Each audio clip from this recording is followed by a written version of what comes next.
Дэлхийгээр нэг тархан суусан элэг нэгт монголчуудаа шинжлэх ухаантай энэ мэдхүйн од мөндөр суугийн хамт олонны зүгээс хамгийн сайн сайхан бүхнийг хүсэн мэдчилж байна. Бидний мэдхгүй дэлхийн нэвтрүүлгийг эхлүүлэхээр Join Me цэгийн захирал цомрлог болон хөтлөх зандаа миний бие бэлэн болоод байна. Өнөөдрийн нэвтрүүлгийг хаанч хизээж эрчим хүчтэйгээ гэдэг үрээтэй сэргээртэх эрчим хүчний EcoFlow брэнд мөн аялах боломжийг хүмүүр дөрөөтэй Join Me цэгийн ивент тэтгэж байгаамаа. За өдрийн мэд цомрлог захирлаа. За өнөөдрийн сэдэв бол дэлхийг бүр сүрүүлэх шахсан тийм галтуулын дэлбэрэлтүүдийг ярих юм. За тэгэхээр одоо хүүхд багчууд маань их сонсдог учраас те галтуулын талаар тодорхой нэг товчхон тайлбарлая. Галтуул гэдэг нь болохоор дэлхийн дотоод гүнд үүссэн тийм магм, хий, үнс болон бусад тэр халуун бодисууд дэлхийн гадар руу тэгж ориглон гарах тэр одоо сувг бүтц бүхий геологийн тогтцыг хэлж байгаа. Өөрөөр хэлэх юм бол шатарч дэлбэрэхэд бэлэн газрын гүндэх мянган жилийн тэр уур хилэнгээр тижээгдсэн ёроолгүй тоогоол гэдээ ойлгочих болно. Нэгэнт одоо тоогоо ярьсан юм чинь хүүхд багчууд бүр их ойлгомжтой ярил л да. За галтуулын дэлбэрэлтийг халуун шүл буцалж байгаа таг гэж ойлгож байгаа. Тэр таг нь ингээд бүр ингээд шидэгдээд гарч байгаа. Тий халуун шүлний. Тэгэж одоо төсөөлөе л да. За халуун шүлтэй тоогоо нэгж билээд ихтэй тий. Ингээд тоонд ингээд том ингээд шүл хийцэн. Нөгөөх ингээд галыг өрцсөн. Одоо буцалж эхэлнэ. Тоогоон дотор шүл буцлаад уур савсаад хөөс гарч байгаа. Гэтэл дээр нь таг тавьчих штэ. Тэгэхээр уур гарч чадахгүй дотроо даралт гэдэг зүйл ихсэн. Тэр даралт одоо тий маш одоо нэгт болно. Тэгээд уур нь ихсээр од эцтэй панк гэх нэг тоогоо чинь тоогооны таг чинь өөрөө шидэгдэнэ. Тэгээд шүл асгарна. Газрын гүнд байгаа тэр магмыг энэ шүлгээл ойлгож байгаа. Тэгэхээр газрын гүнд байгаа магм шүл одоо шүл гэж ойлгоо те тэр магм халаад хийтэй болоод тэр дээр байгаа чулуулгийг буюу нөгөө тагийг одоо түлхэж байгаа юм л д. Тэгэхээр даралт хит ихсгээр энэ магм дэлбэрч лава, хий, үнс, гадагшаага ингээ асгарч байгаа. Энэ үйл явцыг бид галтуулын дэлбэрэлт гэж ойлгож байна. За тэгэхээр дэлхийд даяар ойролцоогоор нэг 1500 идэгтэй галтуул байгаа. Тэд дэлхийн гадар дээр байдаг бидний нүдэнд харагдахгүй далайн ёроолд бүр их олон байгаа. Далайн ёроолч вэ, газар дээрч вэ тэд нар гэхдээ ихэнх нь баг бүгд яг тектоникийн хавтангуудын уулзар дээр байдаг. Тектоникийн хавтан гэдэг нь дэлхийгээ хэдүүлээг бөөрөнхий пазл гэдээ ойлгочих болно. Пазл тий хүүхдүүд пазл эвлүүлээ гоё ингээд нэг зураг болгодог. Тэгэхээр тийм бөмбөрцөг пазл гэж ойлгож байгаа. Пазл болгон чинь нэг пазлтайгаа ингээд нэг завсар гарна да. Нэг одоо хилийн зураг гэдэг юм уу. Тэр чинь нөгөө одоо пазлыга тектоникийн хавтан гэдэг нөгөө тектоникийн хавтангийн энэ уулзуурын цэгд ингээд нэг жоохон зураас гарна шүү дээ. Тэр зураасан дээр чинь маш их газар хөдлөлт галтуулын дэлбэрт болж байна. Тэр галтуул тэр нэг тектоникийн хавтангууд дээр байрладаг шалтгаан дээр. Ер нь бол ингээд том хавтангууд байдаг. Евразийн нэг том хавтан те. Одоо өөр энтекийн том хавтан гэдэг ч юм ингээд нэг 10 хүрэхгүй их том хавтан ба. Тэгээ жижиг бол үе том хавтан ба. За тэгээд тектоник хавтангуудын заагуудын тэр заагийн те дийлэнх нь өөрөө усны доор байрладаг учраас одоо нөгөө хэтрүүлэг дэлэх юм бол загас шигэ тэр тоо томшгүй болон галтуул далайн ёроолд байдаг байна. Номхон далайн одоо тэр галц цагираг гэж нэрлэгддэг тийм нэг газар байдаг. Галц цагираг гэдэг ингээд харах юм бол эн чинь бүр тэгээд Америкийн нэгдсэн улсын баруун эргээс ингээд явсараад хаваа энтер хүртэл ороод тэгээ Япон ороод доошлж явж байгаад буцаад ингээд тойроод ингээд нэг яг ингээд цагираг үүсгдэг. Тэр болохоор олон нөгөө юунуудын тэр хавтангуудын зааг. Тэг ялангуяа тэр хавтангууд нь шинэхэн хавтангууд учраас нөгөөдүүлээ бодвол илүү их үргэлжлэдэг. Тэгээд тэнд маш их галтуул хамаг юу гэдэг газар хөдлөлтүүд болдог. Энэ галт цагираг дээр ер нь бол бүх галтуулын 75% нь байрладаг. За галтуулуудыг хэлбэр болон хэмжээнийхэн дагуу хэд хэдэн төрөлд хувааж болно. Жишээ нь стратог галтуул гэж байдаг. Тэр нь болохоор их өндөр одоо налуу нь болохоор их дээшээ шовх гэсэн үг л дээ. Тийм одоо чинь маахаар бол фүүжи бол одоо галтуул шүү дээ. Тэгэхээр страта галтуулын төрөлд нь орж. Бас бамба галтуул гэж байт юм байна. Тэр нь болохоор намхан нөгөө фүүжи уулыг бодвол эсрэгээр намхан бөмбөр хэлбэртэй. Одоо чинь хаваа арлын Kilauea гэдэг нэг уул байдаг. Одоо лава нь удаан тогтмол ингээл гарч идэг нэг галтуул байдаг да. Тэр бол бамба галтуул юм байна. Caldera гэдэг тийм бас юу гэдэг юм төрөл байт юм байна. Газрын гадаргад үүссэн их том хонхорхой гэлж бидний хамгийн сайн мэдхээр бол одоо хоргын тоогоо маань энэ Caldera галтуулын төрөлд нь орд юм байна. За мэдээж далайн дундх уус гэж байгаа. далайн ёроолын галтуулын тэр хэлхээс эхэлж. За тэгэхээр хэлбэр хэмжээ нь ямар ч байсан гэсэн ер нь бүх галтуул нь халуун хий лав гаргадаг байх нь тий. За лава нь дэлхийн гүнд байхдаа магма гэдэг нэртэй байдаг бол дэлбэрээд гараад ирэхээр лава гэдэг нэртэй болчихно шүү дээ. Тийм учраас тийм. Тийм байх нь. За магма нь цөмийн халуунд зарим нь халаад зарим нь бүр буцлаад эхэлдэг байх нь шүү дээ. Буцлахтаа бүр Цельсийн 1100 орчим. Биш. 1100 орчим. Энэ нь бүр нарны гадар руу санагдвал мэдээж нарны гадар руу чи энэс халуун байгаа. Гэхдээ бүр маш халуун тоогоол гэж ойлгож байна. Бүр 100 гэж ойлгож байна тий. Энэ халсан магма нь газрын гадар руу дэлбэрэхдээ пирокластик гихч урсгалыг бий болгодог. Нөгөө хамаг үнс одоо юм хумаа ингээл цацж байгаа нь бол ийм одоо тийм пирокластик гэдэг урсгалыг үүсгдэг хана шүү дээ. Энэ урсгал маань хамгийн амар нь 160 км/цагийн орчим хурдтай байдаг. Пэш юу. Амар юм шүү дээ. 160 км гэдэг чинь бүр нэлээд хурдлж байгаа машин биш үү? Тэгэхээр бүр галзуу хурдтай машин л зүгээр ингээд замдаа таарсан юм болгоноор шатаагаал урагшилж байгаа юм үйл явцыг пирокластик урсгал гэдэг байна шүү дээ. Тэгээ энийг одоо төсөөлө болох юм бол халуун хий үнс шороор бүрдсэн ууртаа мангас урагшилж байна л гэж хэлж болох. Амар тий. За тэгвэл энэ догшроод байгаа галтуул энэ мангасын дэлбэрэлтийн хэмжээг бас хэмждэг арга байдаг бахан. Шинжлэх ухаан галтуулын дэлбэрэлтийг VEI буюу галтуулын дэлбэрэлтийн хүчний индексээр хэмждэг. Жухамдаа лава, хий, бусад ялгарлын хэмжээ мөн бас нөгөө дэлбэрэлтийн нөгөө утааны өндөр. Энэ бүгдийг нь одоо ямар нэг нэгжээр буюу VEI гэдэг нэгжээр хэмждэг байна шүү дээ. Энэ нь бол үндсэн 8 шаталтай байдаг гинэ. 1-8 шаталтай. Гэхдээ энэ шатлал их сонирхолтой нь нөгөө логарифм шаталтай гин. Энэ юу гэсэн үг гэхээр одоо 1-р шатнаас 2-р шат нь 10 дахин их. Тийм ээ тий. Нэг VEI хүчээр дэлбэрлээ гэхэд одоо тэрийг 1000 гэж үзэлтэй хохирлын зөв тэр хүчийг нь тэгмэл 2 VEI болох юм бол нөгөө 2000 биш юм шүү дээ. 100000 болох юм шүү дээ. 100000 дахин болдог. 10 дахин. Ямар амар тий. Ингээл явцдаг тийм амар хүчтэй хана шүү дээ. Тэг яг хуу ер нь бол хүн төрөлхтний түүхэнд бүр VEI 8 түвшний дэлбэрэлтүүд ер нь болж исэн гэдэг. Тэр нь гэхдээ Аз болоход биднээс бүр хэдэн зуун мянган жилийн өмнө зарим нь бүр сая жилийн өмнө тохиолж исэн гэж эрдэмтэд тодорхойлдог байна шүү дээ. Тийм бах тий. Дэлхийн анх бол бүрж байхдаа аимшигтай байсан байгаа шүү мэдээж. Докторгүй байгаа шүү дээ. Тий. Тэр мөсөлгийн үе муу энтергээд тий. За тэгээд энэ одоо мангас гэж нэрлэгдээд байгаа галтуул байна одоо дандаа бас муу юм хийгээд байдаг биш байх нэ. Ер нь бол энэ байгалийн л нэг үйл явц байгаа нь шүү дээ. Галтуул бас сайн тал гэж байдаг. Тэд зөвхөн сүрлээддэг бас амьдрал бэлгэлдэг супер баатрууд гинэ. Яагаад вэ гэсэн чинь энэ их хэмжээний нөгөө цацарж байгаа үнс нь хөрсийн шимт хичээлтэй болгодог. Тийх байх нэр. Бид нар ч одоо нөгөө мод тарихад шинээр ингээд аргал хомоол үнс идэр холиод ёроолтны хичээлээр модын саваргаад байдагтай адилхан одоо тэр их том талбай дээр үнсээ цацчихлаар тэрний дараагийн хэдэн 100 жил дээр нүс одоо хөрсөн машин одоо үржил шимтэй болдог хана шүү дээ. Нэрэл хоргийн тогооны иргэн тэр ном ногоон шүү дээ. Тий. Яг тогоон өөрөө чулуулгаар бүрдсэн ч гэсэн. Тий. Ямар гоё лээд манай архангаан тэр байгаль бусдаас ямар гоё гэж тий. Тий.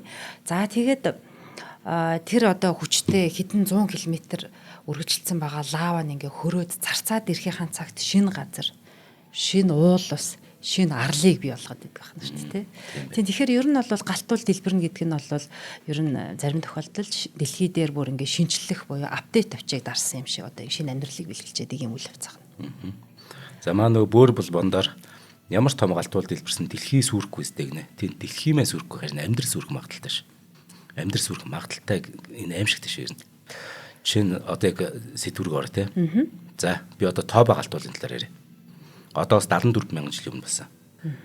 Энэ асар том галтуулын дэлбэрэлт нь озоны давхаргыг бүр маш хүчтэйгээр сэргэжүүлээд дэлхийн уур амьсгалыг бүр огцом хөөдрүүлээд хүн төрөлхтнийг мөхлийн ирмэгт хүргэсэн байдаг.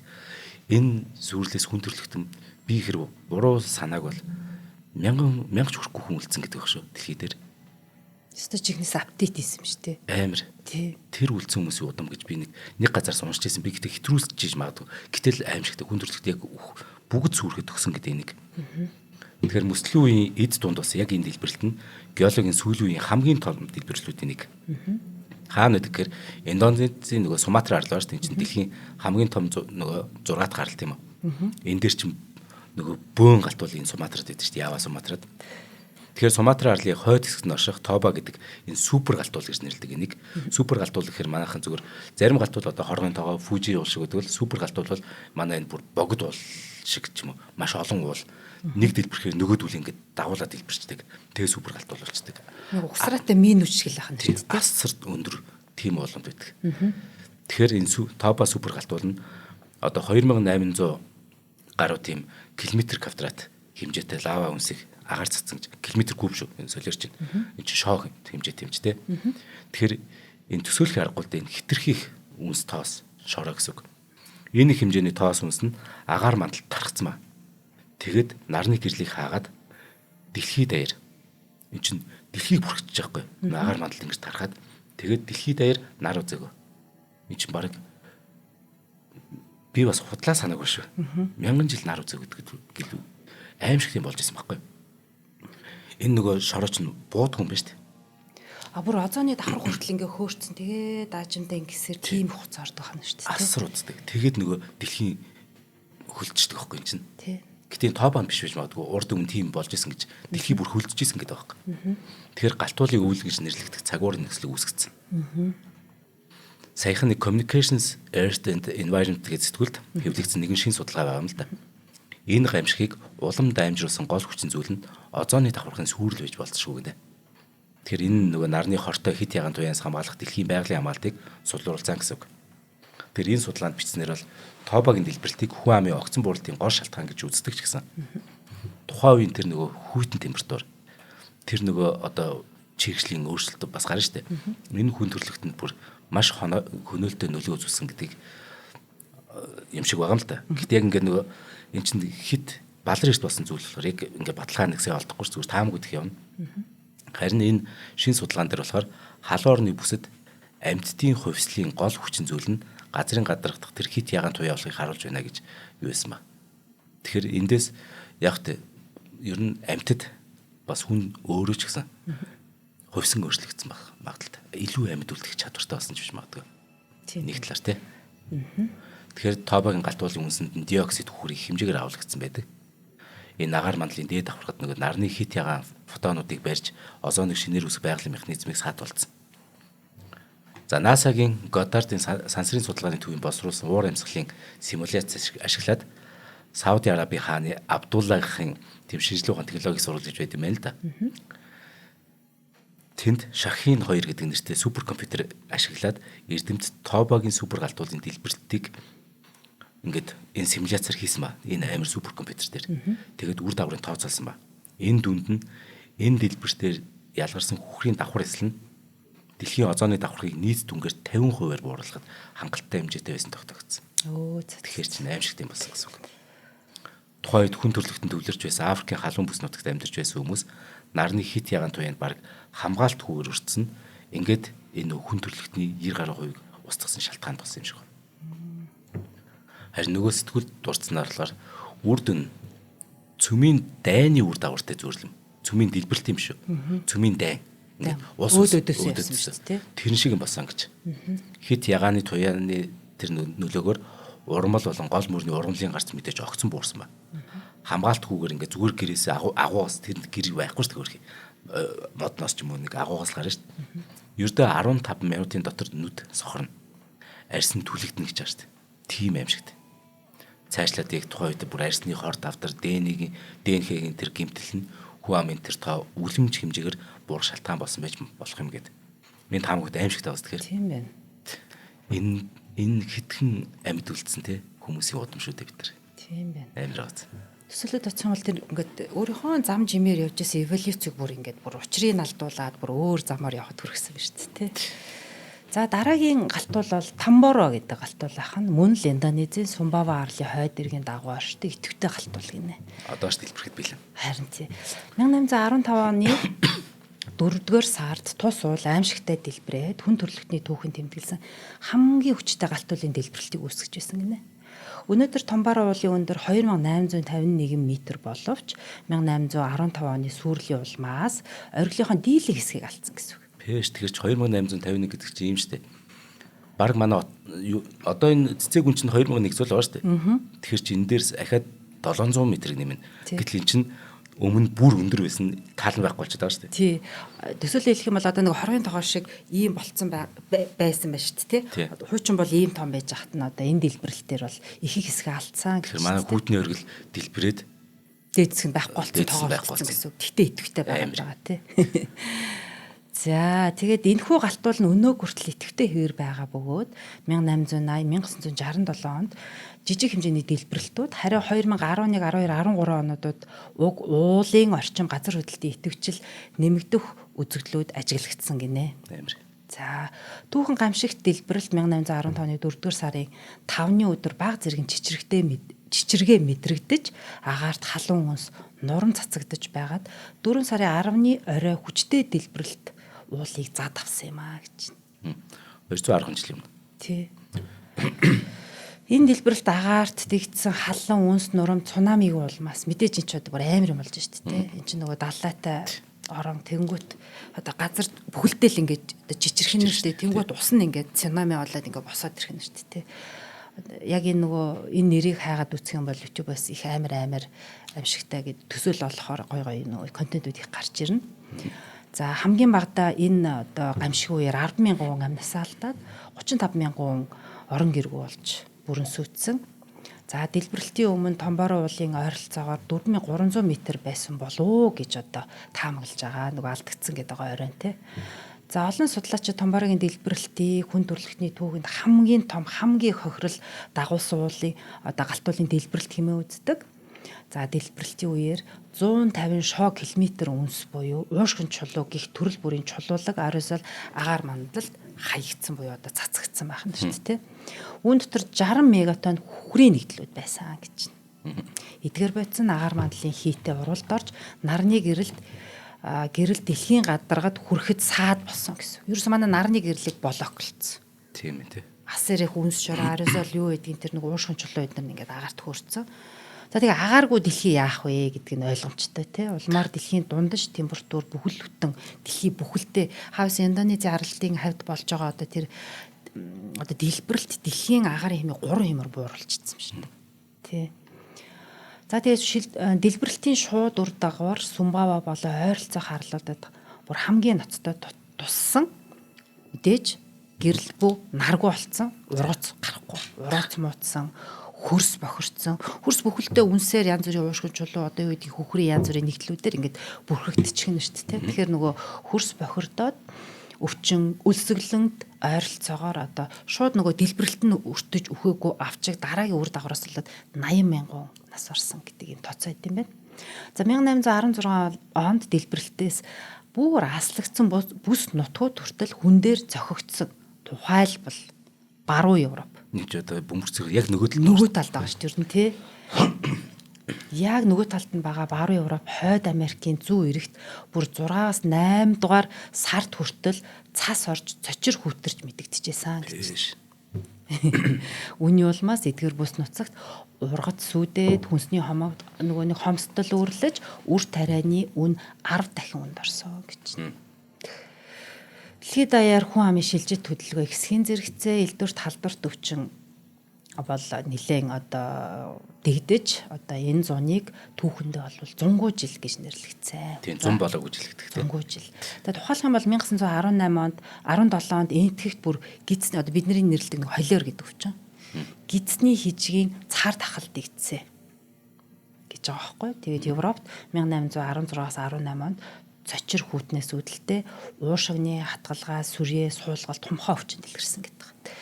Яагаад хаавс энтгэхт одоо гидсний хижиг өвчин тархачваа гэдгийг одоо манай залуучууд бас ингээд төсөөлө бодох хэрэгтэй л дээ. Тэн чинь нөгөө гинт ингээд хит хүүтэн хит юм чигшил энэ төр ингээд одоо байгалыг шал өөр болгож штэ. Тэнгүүд нөгөө энтгийг нөгөө алдарт ганг муран бүгдийг ундаалдаг гэсэн ганг мурных нь урсгал усна ингээд хүчтэй болонгууд асар хэмжээний үерүүд явсан баг.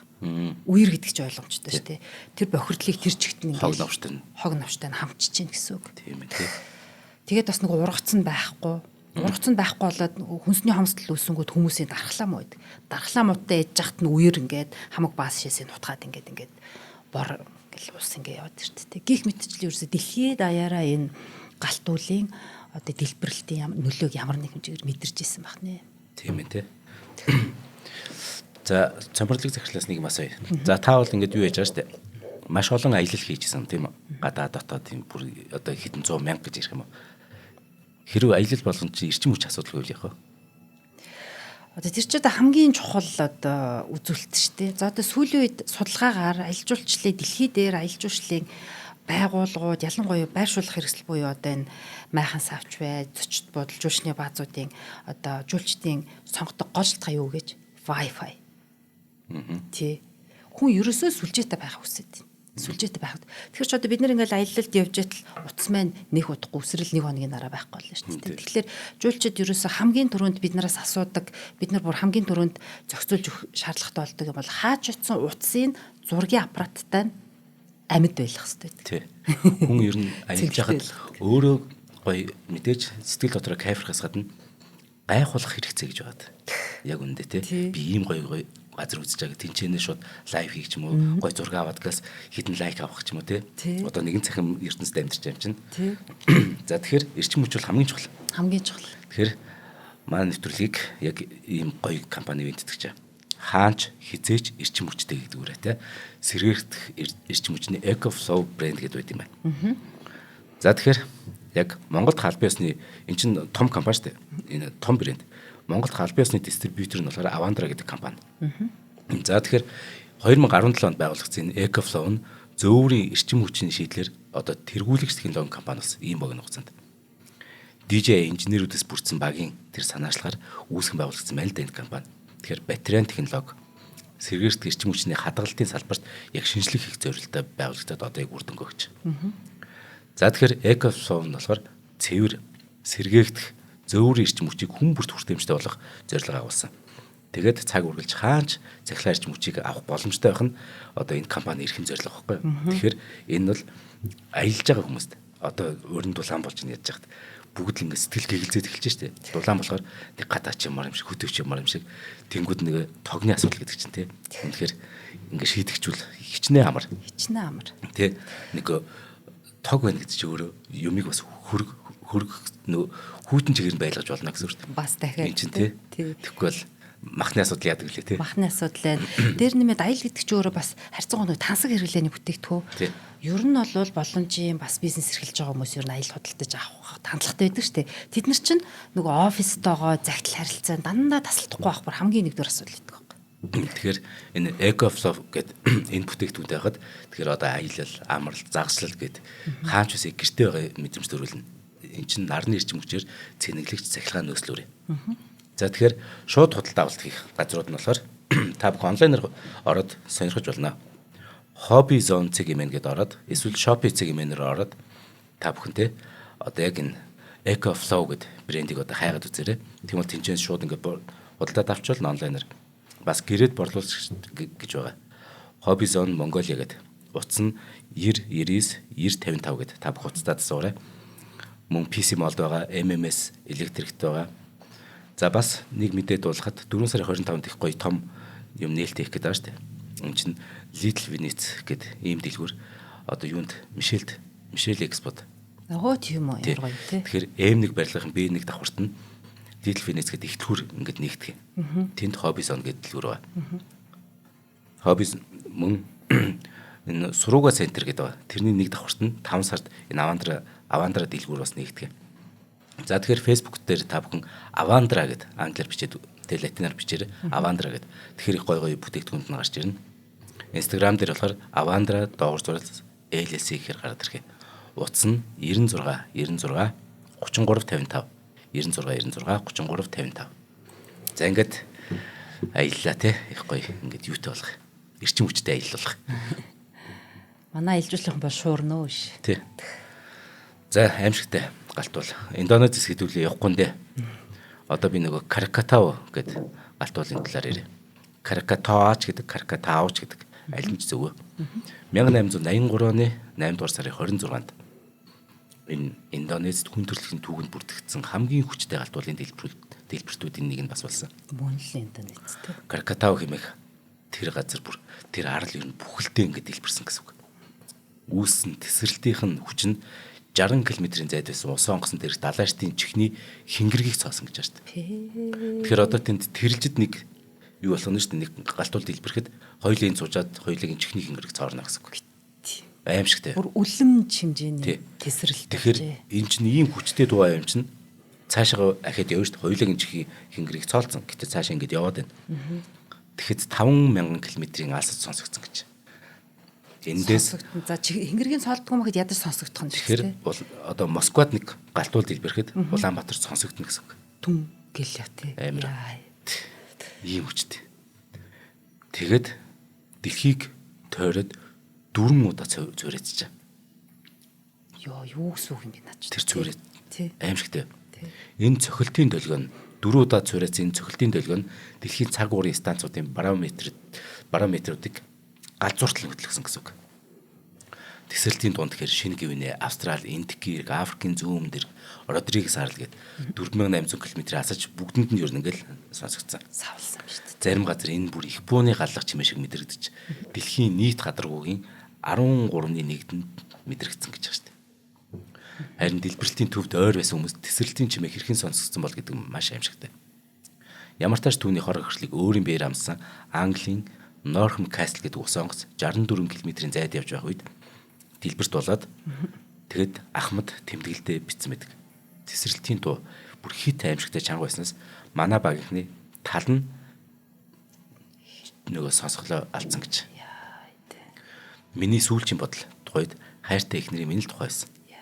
Их шүүлтийн өдөр ингээл ирд юм байна гэж бодсон гэд. Энэ нөх христийн шинтэй хүмүүс болохоор. Тийм байна те. Энэ мэдрэмж тэгэхээр огт хэтрүүлэг байгааг. Кракатагийн дэлбэрэлт нь Хирошимад хайсан тэр нөгөө жаалхуу гэд юу байгаа штэ. Тий. Атомын бомб байгаа штэ. Тэр чинь ямар аимшигтай атомын бомб үлээ те. Тий. Тэрийг 10,000 дахин хүчтэйгээд ойлгож байгаа. Юу гэсэн үг юм бэ? Эсвэл тэр бөмбөгийг 10,000 удаа дэлбэлнэ. Эсвэл тэрнээс 10,000 дахин том бөмбөгийг дэлбэлнэ гэсэн үг. Тийм аимшигтай. Арал бүхлээр устсан. Ингээ 27 км-ийн өндөрт үнс тоос шороо хий ингээд дэгцсэн ба. Тэгэхээр бид чинь онгоцоор явахдаа нэг дунджаар 9-10,000 км-ийн 9-10 км-ийн өндөрт явдаг бол тэрнээс ахаад дэше 27 км. 2 дахин ихтэй. Тэгэхээр 250 км-ийн радиуст өдөр бол шөнө болсон. 250 км-ийн радиус чинь өдөр гэж байхгүй шөнө л болсон. Тэгэл байхгүй. Яг там болсон. Хав харанхаа. Үүний дараа тэнгэрт хэдэн зуун цахилгаан цагсан. Галтуулын тесрэлтийн үеэр үүсдэг электростатик гэдэг шуурга эхэлж байгаа. Агаар их хэмжээний хүр агуулж ирсэн болохоор тесрэлтийн бүс 5 м үнэртэй болно тэр чинь. Галтуулаас 150 км-ийн зайд оршдог Индонезийн нийслэл Жакартад цохилтын долгион байшин мод ингээд байхгүй болгож ингээд хийсгээл явна штэ. Тэр цохилтын нөгөө долгион ингээд явах нь шүү дээ. Энд чинь 100 хэдхэн жилийн өмнөх саяхны юм хийж байгаа штэ. Тэ? Тийм байна. Ма Богд хаан бол залуу байх үе шүү дээ бүрэн чинь. Яг тийм.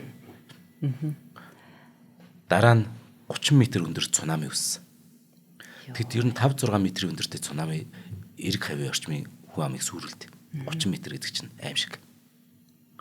Тэгээ 300 орчим тосгон үүрд арчигж байгаа. Энээс болоод. Нэг тосгонд хэдэн 100 хэдэн мянган хүн байвал хэдэн тэ настай хүн хүүхдүүд аав ээж жаргалтай. Тэгэхэд 300 тэрийг ахиа 300 уржуулна гэхээр ингээд 100 гаруй мянган хүний үргэцсэн. Малай архипелаг гэж байдаг. Наарлуудын бөгнөлтэй. Зарим арлын оршин суугчид бүхэлдээ устсан. Тэгээд тийм дахин хүн сууршаг. 1883 оны 8 сарын 26-нд дэлхийн цаг уурын станцуудад атмосферын даралтын гинтийн өсөлт тэр дэлбэрэлтээс 6 цагийн дараа Индикийн Калькутта, 12 цагийн дараа Оросын албан Оросын эзэнт гүрний Санкт Петербург, тэгээд Берлин, Вен, Парис, Ром хотуудад 18 цагийн дараа Америк нэгдсэн улсад бүртгэж. Энэ аимшигтай долгион дэлхийг 4 удаа тойрсон гэж байна шүү дээ. Агаарын одоо агуу долгион гэж энийг дүгнэн нэрлэдэг. Тэр жил бөмбөрцгийн хой тагас агаарын температур 2 градусаар буурчиж. Учир нь галтуулын дэлбэрэлтээр нөгөө л их хэмжээний хүхрийн давхар эсэлчин стратосферт хүрчиж агаар мандлаа. Тэгэхээр тэр нь салхиар дэлхийд ярьж харагдсан гэсэн үг. Нөгөө үүлний толдох чадварыг нэмэгдүүлчихэж. Үүнээс шалтгаалаад нарны гэрэлж өөрөө тэгэхээр дэлхийдээ баг тусаад дэлхийн тэр нөгөө дулаан ч өөрөө огцон буурчихгүй. тэр жил бороо тэгэхээр их орсон ба. Ялангуяа Америкийн нэгдсэн улсад бүр түүхэн дээд хэмжээний хурд унц бүртгэгдсэн. Кракатогийн тесрэлт цаг уурын өөрчлөлтөнд ингээд маш их нөлөөлчих. Тэгэхээр тэр жил нь болон дараагийн жилүүдэд аимшигтай хүйтэн болно. 2006 онд нэг судалгаа гарсан. Энэ дэлбэрт далайн усны хэмиг хэдэн зуун жилээр хүргэсэн гэж үздэг. Тиймээс энэ үйл явдал дэлхийн нийтийн дулаарлыг түрч чадхаас сатааруулсан ч гэж магадгүй. Гэтэ бүх зүйл бас хар барамжилттай Кракатогийн дэлбэрэлт байгалийн урд хожид үзэгдээгүй тэр нэг юу гэдэг чинь их сонин зүйл ажиглагдсан ба. Нар жаргах үед тэнгэрийн хаяа маш тод өнгөтэй, маш үзэсгэлэнтэй болж эхэлдэг. Энээс хойш уу? Энэ дэлбэрэлтийн нэг үеэрлэхгүй да нэг хідэн сарда. Яг л тэр чинь жидсэлд ингээд бөөн тоос шороод агаар тэгчгээр нар чинь өөрөө гачин жаргах байхгүй. Нилийн улаан өнгөтэй ч юм уу. Жишээ нь Scream гэдэг хашхраан гэдэг зургийг санаж байна. Тий. Тэ? Ван Го биш нөгөө хиний химлээ Эдвард. Тэ. Эдвард Мунк. Тийм Мунк их тий. Тэр чинь Норвегийн зураач тийм үү? Норвегид байхдаа зурж байгаа. Энэ чинь дэлхийн нөгөө талд нь орж Индонези. Тэ бөмбөрцгийн нөгөө талд нь байгаа зураач. Тэр Эдвард Мунк тэр хашхрааны цаад өнгийг нь хараарай. Улаан байт. Тийм шүү дээ тий. Энэ Кракатогийн бүтээл байхгүй. Тийм үү. Тэгэхээр бүр яг энэний эффектийг мэдэрсэн зураач одоо дэлхийн бүр хамгийн алдартай зургуудад зурцсан байх нь шүү тий. Тий. Тэнгэрийн хаяа гал төмөр гарч ийн гэж харагдахаар шүү дээ. Энд чинь хаа хамаагүй бүр Норвегт тийм үзэгдэл гарч ийн гэхээр ямар аимшигтай зүйл болсон юм баггүй. Хүмүүс одоо галуу юулах гэдэг л гэж бодсон шүү дээ. Яг нөгөө өөр газар байсан хүмүүс нь мэдэхгүй шүү дээ. Индонезид байсан хүмүүс ч ойлгоод байгаа шүү дээ. Тийм байна. Тэгэд харин дараагийн хэдэн сар нь жил дараалан цэнхэр эсвэл ногоон туяатай харагдаж эхэлж. Нөгөө ч нь одоо өөр өнгөтэй. Эхлээд нөгөө бүр галуу юулж юм шиг байсан аа. Тэгэхээр энэ үзэгдлийг сонин үзэгдэл байхгүй. Тэ? Ямар сонин тий? Энэ агаар мандалдах 1 микро хэмжээтэй орчим хэмжээтэй галтуулын тоосонцор энэ чинь маш жижигхэн гэсэн үг шүү дээ. Улаан туяаг сарниулаад бусад өнгийг нэвтрүүлснээс үүдэлтэй байхгүй гэрлийг. Тэгэхээр энэ физикийн сонин үзэгдэл болсон байгаа шүү. Тийм байна. Ямар ч Scream тийм учиртай ш. Мөнхийн хашгираантай ингэж холбоотой гэхэлэр ястай сонин юм биш үү наач. За дараагийн супер галтуулын тухай тий. За Везуви галтуул. Италийн Наполи гэдэг хот байгаа. За энэ хотоос зүүн урзугт байдаг галтуул байна. Геологийн үднээс авч үзэх юм бол Везувийн ойролцоогоор 25 мянган жилийн өмнө хоёр тектоник хавтангийн мөргөлдөөний үр дүнд үүссэн гэж үздэг. Анх дахь шинжлэх ухааны баримтаар нотлогдсон анхны дэлбэрэлт нь манай эртний өмнөх 7000 бүхэл бүтэн 7000 жилийн өмнө. Тэгэхээр нийлээд бараг 9000 жилийн өмнө тийм ээ. 9000 жилийн өмнө тохиолдсон үйл явдал ахна. За үүсэн цагаас хойш Везувийн доор хаяж 80 гаруй удаа хүчтэй дэлбэрэлт халуун хайлмаг галтуулын үнсээр дэлхийн ертөнцийг айц давтуулж байсан. Энэ ясна жинхэнэ мангас уу юм чи харин тийм 80 удаа ингээл айлгаа иждэг. За харин энэ удаа 80 удаагийнх нь нэг нь манай эртний 79 дугаар онд болсон нэгэн аимшигтай дэлбэрэлт Везувийг түүхэнд үрд бараанаар тэмдэглэгдүүлсэн байдаг. Тухайд энэхүү хүчрхэг галтуулын дэлбэрэлт эртний хит хитэн хотыг газрын хөрснөөр сарчиж сүрүүлсэн. За энэ нь болохоор нөгөө одоо жуулчид ер нь дэлхийгээр явдаг хүмүүс сайн мэдэн Помпей гэдэг хотыг үүсгэсэн байх нь шүү дээ. Одоо бол Помпей сүүлчийн өдөр хэмээх алдарт бүтээл нь тэр үеийн эмгэнэлт үйл явдлыг тод харуулдаг. За энэхүү дэлбэрэлтийн улмаас зөвхөн Помпей төдийгүй Стабия, Геркуланум зэрэг хотууд мөн тэдгээр орчмын суурин эдлэн газрууд бол хүртэл бүгдээрээ зүгээр л сүрцсэн.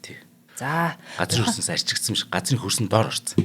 Тийм ингээд нөгөө үнс нурмаар ингээд зүгээр ингээд одоо дээрэс нь одоо тоглоомн дээр ингээ үнс асгацсан л гэсэн үг шүү. Ер нь бол тийм нөгөө лего тоглоод үрцэн байхад нь тий. За тэгээд тухайн үедээ Помпей хотод ойролцоогоор 12 мянган орчим хүн амьдарч байснаас 2000 гаруй хотын гудамжинд галтуулын үнсэнд дарагдан амиа алдсан байна гэж байна. За харин Помпей хотын орчин суугч ойролцоох бүсэд халуун хий агаарт дэгдсэн үнс нурмын улмаас хэдэн мянган хүн амиа алдсан бол тодорхойгүй хэвээр үлджээ. За Геркуланум хотын ихэнх иргэдийг нүүлгэн шилжүүлж чадсан ч хот өөрөө бүхэлдээ байхгүй болсон. Тий. За Везувийн дэлбэрэлтийн хүчээр энэ хүч нь бүр үнэхээр их байсан учраас галтуулын үнс Египт сэр хүртэл тархсан гэж байна. Энд ч одоо нөгөө газар дундын тэнгисээ даваад явцсан шүү дээ. Тийм шүү дээ. Бүхэл бүтэн том тэнгисийг даваад бүр нөгөө тэгсийнхэн нөгөө талд байгаа юу ингээд үнсээр дарж исэн гэсэн үг хамт шүү дээ. За Везувио галтуул түүхийн олон үед дахин сүрчээ үзүүлж айдас хүүцийг даваасаар ирсэн. Жишээлх юм бол одоо 1631 онд оны дэлбэрэлтэнд 4000 гаруй хүнийг амийг авч утсан бол түүхэнд хамгийн хор хүнэлттэй тохиолдлуудын бас нэг нь байсан. Үүний дараагаар 1794, 1822, 1872, 1906 онд хүртэл ноцтой дэлбэрэлтүүд гарч исэн гэж байна. За хамгийн сүүлийн дэлбэрэлт нь болохоор 1944 онд болсон бөгөөд ойр орчмын барилга байгууламж ихээхэн хохирол учруулсан ч хүний амнаас харьцангуй бага буюу 27хан хүн амаалтсан байдаг те. За манай залуус нөгөө Помпей гэдэг одоо энэ юунуудаа сайхан бол хальтын систем дээр сайхан бол хүмүүс яг ингээд яаж унтчихсэн, яаж хөвтчихсэн, яаж аж ахуйгаа хэрглэжсэн яг тэр хэлбрээрээ ингээ гипс дүлцсэн юм шиг ингэж маш хоромхон зур хүчтэй дэлбэрэлт болоод тэгээд хүмүүс надад тэр халуунаас ингээд шүрэн татаад ингээ гацсан юм шиг байгаа юм тий. Гинт ингээл хүчтэй халалт ирээл гацсан дээр нь баахан үнс ирж дараад нөгөөдөлий чи ингээд шавар юм хөшөө шиг ингээ болгоод ингээ үлдээсэн тийм сонио үзмэр байдаг. Харин тий. Энэ ахаад хэдийн ч дэлгэрч магадгүй шүү дээ. Харин тий. Тэгтэл одоо энэ уулын хормойд 3 сая хүн амьдарч штеп одоо. Яа. Хүн бол үн зөрөгтэй гэх юм уу юу гэх юм бэ гэж байна. Хаширч чадахгүй. Нөгөө эмхтэн төрж чадахгүй гэдэг шиг. Тий. Өндөрчлөлт ингээ хаширдгүй юм байна. Тий. Гэхдээ нөгөө талаас хашир гэхээс илүүтэй Помпеиг жилд үзэхэд 3 сая жуулчин зорж ирдэг гэж байгаа. Тэнд ятхад бас жуулчдын хөл байгаад байна, мөнгө байгаад байна. Тийм ээ. Тэг амьдралаа хайгаал одоо тэгэл эрсдэл давал амжилт. Болон Везувио чинь өөрөө ингээд оргилж яхад Помпей тухайн тэр 2000 жилийн өмнөх Помпей хотынхан тэр уурс авсч яхад зүгээр багтсан гэдэг байхгүй. Хор хөнөөлийг мэдэхгүй шүү дээ. Одоо бол тэгэл ихлүүл идэрч бүгд нүүлгэн шийдвэрлэлт бол доор 3 сая хүнийг бол 3 өдрийн дотор л гаргана л да эднэр бол. Тийм тэгдэг те. Тэгээд энэ Помпей хоттой бас маш сонирхолтой бас нэг факт уншсан болтчээ. Энэ Помпей хот ч одоо манай эртний өмнөх гэж сая тоог нь хэллээ шүү дээ. Энэ одоогийн Помпей хотын нөгөө энэ одоо хотын аялал гэж байгаа шүү дээ. Тэрэн дотор нь хүн төрлөختний түүхэнд хамгийн эртний одоо бие үнэлэх газар Унландын нөлөөний гудамж нь яг тэр чигээр хадгалагдсан байдаг. За маш тийм чухал мэдээлэл баярлалаа. За join me цэгийн мэнэр сонсох үүтэй. Одоо хаашаа хэлэх чинь. Та чи аюур зантай бол явах нь одоо тодорхойлчлаа. Та чинь одоо удахгүй юм те. Аюур зантай. Яасан. Тэр аялд оролцож чадахгүй гэж бодохоор бүр өөр гоё аялал юу вэ тэр шиг. Тий одоо янз бүрийн гоё аяллууд бэлэн болоо л байна. За өнөөдөр би болохоор энэ Шанхайн дагуул хотууд болох Үжэн, Шанхай, Үзэн, Ханчжоутай аяллыг одоо онцлно. За энэ бол 3 сая төгрөгөөр Шанхай. За түүний дагуул хот Үзэн, Ханчжоу эднэр надад нэгсэндээ Шанхай ч өөрөө одоо далайн ирэг дээр байж байгаа шүү дээ. Тий. Цаана одоо хятадын далай дээр гэсэн утгатай шүү дээ. Шанхай гэдэг чинь өөрөө. Орчуулга нь хүртэл тий. За ингээд далайн ирэг дээр байгаа. Тэгээ цаана нь одоо хятадын тэг сатин цэгсийн санаг нь ухаан талааг явчих шүү дээ. Тий. Ер нь бол их ойрхон хямдхан одоо зардлаар далай үзэх боломж байна. Дээр нэмээд энэ дагуул хотууд нь бас нөгөө Венец шиг усан дээр байдаг хотууд байгаа. Тийм үү. Азийн одоо Венец биш тий. Шанхайнууд байгаа. Тийм байх. Тий. Тэгээд одоо Шанхайд очиж аялж утсан хүмүүс бол очиод бидний мэддэг нөгөө одоо нэг юм одоо уламжлалт хятадууд гэдэг ойлголтоос шал өөрийг мэдэрдэг. Шаач өөр их олон янзын одоо колоничлалт байсан хүмүүс гэдэг утгаараа шал өөр залуус нь бүр ингээд нөгөө хойноога бусад газруудынхаа хятадуудаас шал өөр залуучууд нь гоё англиар ярьж гин соёлтой бас нэлээ ихэмсэг тэрийгээ дагаад Шанхай үйлчлэгээний газрууд нь бүр бусад газруудаас хамаагүй гоё өндөр хөгжилтэй байдаг. Тийм та бүхэн ингээд төсөөлөд үзээр би яг нүдээр ярьжсэн чинь Москвагийн нэг оюутан залуу бусад хотынхаа оюутан залуустай дуурахчгүй шүү дээ. Их зантай. Тэр шиг Шанхайн одоо хятад хүн байна гэдэг чинь Бээжинг тоодгүй байхгүй. Би Шанхай гэдэг байхгүй. Нөгөөдүүл нь ч атаархтай. Тэгдэг. Одоо Бээжинд очиод ингээд одоо гудамж асуух болоод хүү сайн байна уу туслаач гэхэд бол их хүн ингээд ярихгүй гэж яваад байгаа нь ойлгохгүй англиар ярихгүй. Тэр ихтгэр ер нь англи хаягтай ч газар олддгүй шүү дээ. Шанхайд бол бүх залуучууд нь маш цэвэрхэн англиар ярина. Одоо тэгээд үйлчлэгээний газар бүр дараагийн түвшнэг. Тэгээ манай хөтөлбөр дээр энэ гоё усан дээр хотуудыг үзээд тэгээд яг Шанхай хоттой тэр Нанжин гудамж гэж нэг том худалдааны гудамж дээр орно. Дээр үедээ манайхан ч нөгөө Нанжин гахаа юу яасан гөлөмжлээ тий. Тэр нөгөө хятадын жоохон тэр баруун тишээ байдаг тэр Нанжин гээд одоо арьс шир үйлдвэрлэдэг алдартай тийм хот байсан байл л дээ. Тэгээд тэнчэнээс орж ирдэг маш гайхалтай гой нарийн хийцтэй бүтээгдэхүүнүүдийг дийлэгдэг Нанжин гудамжаар орох энэ тэгээд ийм гоё Нанжин гудамж гэж байдаг тийм. Гудамжаар нь орох юм. Тэгээд энэ аялал маань өөрөө 3 саяхан төгрөгийн үнэтэй байгаа. 10 хоног тийм. Тий, бүхэлд 10 хоногийн аялал. Тэгээд одоо манай нөгөө худалдаа хөгжлийн банкны 30 сарын хугацаатай хамгийн урт хугацаатай зээлээр авах юм бол сар 134 мянга төлж байгаа. Яасан гоё. Сарын хэдэг нэ? Сарын 134. Яасан юм нэр. Харин Нанжин гэдэг чинь өөрөө өмнөд нийслэл гэж байгаа. Нанжин гэд Бээжин гэр умард нийслэл гэж. Тий. Тэгээд тэд нар Токиог Дүнжин гэдэг шүү дээ. Дорнод нийслэл гэж. Токиог тэгж нэрлэж шүү дээ. Тий. Сэн бац. Гоё тий. За одоо Yellowstone. Энэ хоёулаа нөгөө Yellowstone-ийн талаар ярих та. Yellowstone дэлхийн дараагийн сүрлүү гэж гарчиг тавьчаад нөх амир тэрийг тодорхой хэлээгүй шүү дээ. Яг өнөөдөр тэрийг яач. Maaхан гэтээ тэр нэвтрүүлэг үзэр их гоё тий. За шарч боловт.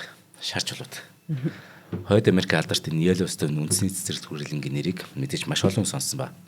Цомрлог тэрэн ч гэсэн их гоё нэвтрүүлэг байт. Стогоо нэвтрүүлэг. За энэ парк нь болохоор дэлхийн хамгийн эртний дархан цаст газруудын нэг 1872 онд байгуулагдсан. Мэдээж ч нийт 5500 гаруй км квадрат талбай эзлэх гэр асар том л да. Америк нэгдсэн улсын 3 муж буюу Wyoming, Montana, Idaho мужуудын нутаг дэвсгэрт хамаардаг. За Yellowstone өөрөө далайн түвшнээс 2300 м өндөрт оршдог их өндөрлөг. Энэ өндөрлөг дээр твийн хамгийн өндөрт байрлах бүр нуур байгаа. Урт нь 32 км, өргөн нь 22 км-ийн нуур өвөлдөө хөлдөөд хаврын сүүл буюу 5 6 дугаар сард мөснө гэсэн. Дархан цаазд газарт 500 орчим гейзер байгаа. Гейзер гэдэг бол ингээд гинтхэн усан хориглоор гэж ойлгож байгалийн усан хориглоор. Халуун тий. Тэг халуун. Яг нарийн тон тодорхойгүй мэдээж. Учир нь зарим нь идэхгүй бол зарим нь идэвчэд шинээр үүсдэг. Хамгийн алдартай нь Old Faithful гэдэг гейзер байгаа. Түүний дэгдэх давтамж байнга өөрчлөгдөж байдаг ч гэсэн өнөө үед дунджаар 30 минутанд оргилдог. 30 минутын дараа панкайл дэше оргилж байгаа тэгэл ал болох нь шүү дээ. За гейзерүүдээс гадна Yellowstone-д ойролцоогоор 10,000 орчим төрөл бүрийн тийм гидротермал буюу халан аршаам, буцалж буй шавар, уурын ор зэрэг ундраг бүртгэгдсэн. Зарим усан сангийн усны нэм бүр 200 градусаас давханч байгаа.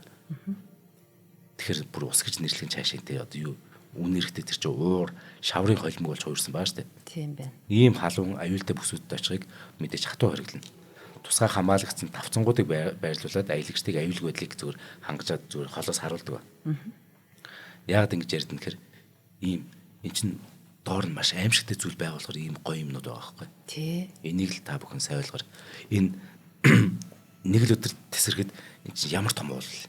Тий. Сүрүүлнэ гэсэн үг шүү дээ.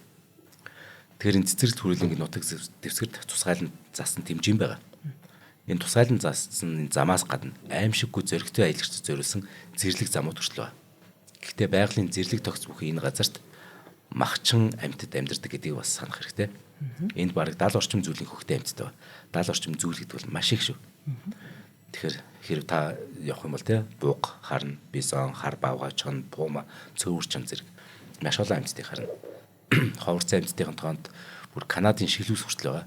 Линкс гэдэг л цэцэрлэг хүрээлэн байгуулснаас хойш ердөө 100 гаруй удаа хүмүүсийн нүдэнд өртсөн байгаа энэ линкс бол. Ингээд цаашлбал Yellowstone-д археологийн маш олон дурсал бий. Жишээлбэл нэг голын ирэг дээр эртний хүмүүс загас агнж байсан уул мөр хүртэл илэрсэн.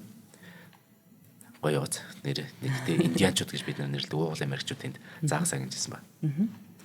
Тэгэхээр Yellowstone бол жирийн нэг байгалийн цэцэрлэг хүрээлэн биш ээ. Энэ бол дэлхий дээр хамгийн аюултай супер галтуул.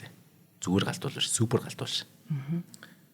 Магадгүй хүн төрөлхтний дараагийн сүрэл Yellowstone-ийн биш үү гэж яриа угаасаа байд. Жил бүр энд 700-аас 3,000 орчим газар хөдөл бүртгэгддэг. Юу гэсэн үг. Тэгэхээр өдөртөө л нэг 10-аас 20 газар хөдлөн. Тэхин нь шүү дээ. Өдөртөө. Газарт орох идэвхжил тэгэхээр маш өндөр байгаа гэсэн үг. Хизээвэл гэдэг байхгүй юу? Батсан ч бүртээ. Хамгийн гол нь энэ цэцэр түрүүлэн бүхэлдээ асар том уулын галтуулын яг орой дээр нь байрлаж. Тэгтэл тэр орой дээр нь бид нар юм үзэхдээ ямар их юм үзэхлээ те. Тэгэхээр тэр доот нь бол аврах том юм байна шүү дээ. Сая ярьсан бүхний доор тэгэхээр идэвхтэй галтуул байгаа. Эрдэмт энэ галтуулыг ойрын 10,000 жилдээ тесрэхгүй гэж хэлж байгаа ч гэсэн. Гэтэ байгаль гэдэг бол тааваршгүй шүү дээ. Тэ хин нотлохын гэдэг шигтэй. Yellow Stone-ны тогоо нь энэ ч өөрөө урд нь дэлбэрчээсэн шүү дээ. Тогоо нь 72 км урт. Юу вэ? Тий. 72 км тогоотой галтуул. Тий. Юу гэсэн үг юм бэ? Маа хоргийн тогоо чинь нэг хэдэн 100 м л байх хэвээр. Тий 100 м ч хүрхүүгүй тий. 72 км шүү. Тийм амар тогоо байхгүй. Ийм хэмжээтэй галтуулууд энгийн мэт галтуул шиг дэлбэрэхгүй. Тэгэхээр тесэрнэ гэсэн үг. Тэгэхээр манай богд дуул хажууд нь жижиг гэн шүү. Тийм багт 72 км гэдэг чинь. Зөвхөн тогоо нь 72 км. Тэгэхээр доошоо улам өргөн болно шүү дээ. Харин тий. Тогоо гэдэг чинь тэгээд галтуул чи ингэ явчихаар. Ерөөдөө энэ маань нэг уурлуул тэгээд дуусах юм байна. Зүгээр Улаанбаатараас Багнуур орох хэмжээний нэг том уул байлаа гэж үү. Супер том уул. Тэр дэлбэрнэ гэсэн үг байна. Аим шиг тийм болно энэ. Тэгэхээр сейсмологчд энэ галтуулын тесрэлтийг бүр тэ хэдэн мянган цөмийн бөмбөгийн дэлбэрэлтэд дүүцнэ гэдэг байгаа шүү дээ. Судалгаар хэрв Yellow Stone тесрвэл дэлхийн хүн амын талаас илүү нь амиа алдна гэдэг нь тодорхой. Суматрын тэр нөгөө Тоба галтуул 70,000 жилийн өмнө тесэрсэн дээ. Дэлхийн хүн амыг бүр ингээд үлэмж багасгасан гэж би ярьж байна. Тэр харин Yellow Stone бол энэ бол Тобоос 2 дахин том хэмжээтэй галтуулын талаар ярьж байгаа шүү. Эрдэмтэд Yellow Stone-ыг маш аюултай гэж тооцох хэд хэдэн шалтгаан ба. За нэгдүгээр тогооны хэмжээ нь асар том. 55-ыг харьцах 72 хэмжээтэй тогоо гэдэг бол нийт цэцэрлэгт хүрээлэнгийн 3/1-тэй тэнцэж. Өөрөөр хэлбэл Нью-Йорк эсвэл Москватаас 2 дахин том талбайг эзэлдэг гэсэн үг. Тэгэхээр хайлмгийн үлэмж их бөөгнөрл хоригдлогдсон байгаа маань. Галтуулын тэр 8 км-ийн гүнд маш их хэмжээний хайлмгийн бөөгнөрл байгаа.